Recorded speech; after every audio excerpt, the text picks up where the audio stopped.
Doctor Babasaheb Ambedkar सांस्कृतिक विस्तारीकरण भवनची जागा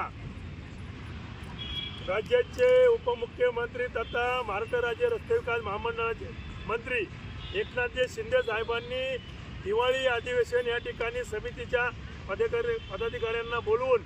जागा देण्याची घोषणा केलेली आहे। त्यांच्या समवेत विधान परिषद उपसभापती निलमताई गोरे होत्या, समितीचे शैलेंद्र मोरे, नीताताई अडसुळे, बबन अडसूळ, दीपकांना गायकवाड, नितीन कांबळे, आलोक भिंगारदेवे, आशुतोष भोसले, अनुराधा बनसोडे,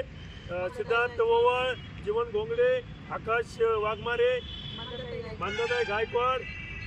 सुजाता नायकवडी असंख्य कार्यकर्ते आम्ही आलो होतो आणि ते डॉक्टर बाबासाहेब आंबेडकर सांस्कृतिक विस्तारीकरण भवन 405 मंगळवार पेठ मालधक्का चौक पुणे या ठिकाणी जे सांस्कृतिक विस्तारीकरण भवन होणार आहे त्या जागेमध्ये बोधगयेवरून आणणारा जे बोधिवृक्ष आहे त्या बोधिवृक्षाची त्या ठिकाणी आपण लावणार आहोत आणि त्या लावताना त्या बोधिवृक्षाला ऐतिहासिक अशा डॉक्टर बाबासाहेब आंबेडकरांनी ज्या भूमीमध्ये तथागत भगवान बुद्धांचे विचार स्वीकारले, धर्मांतर केले, तथागत भगवान बुद्धांना स्वीकारलं, त्या भूमीतून आम्ही माती घेऊन चाललेलो आहोत आणि त्या बोधिवृक्षाला ऐतिहासिक दीक्षाभूमीतली माती आणि त्याला लागणारं पाणी आम्ही सर्वजण महाड येथल्या 14 तळ्याचं आणून त्या ठिकाणी ऐतिहासिक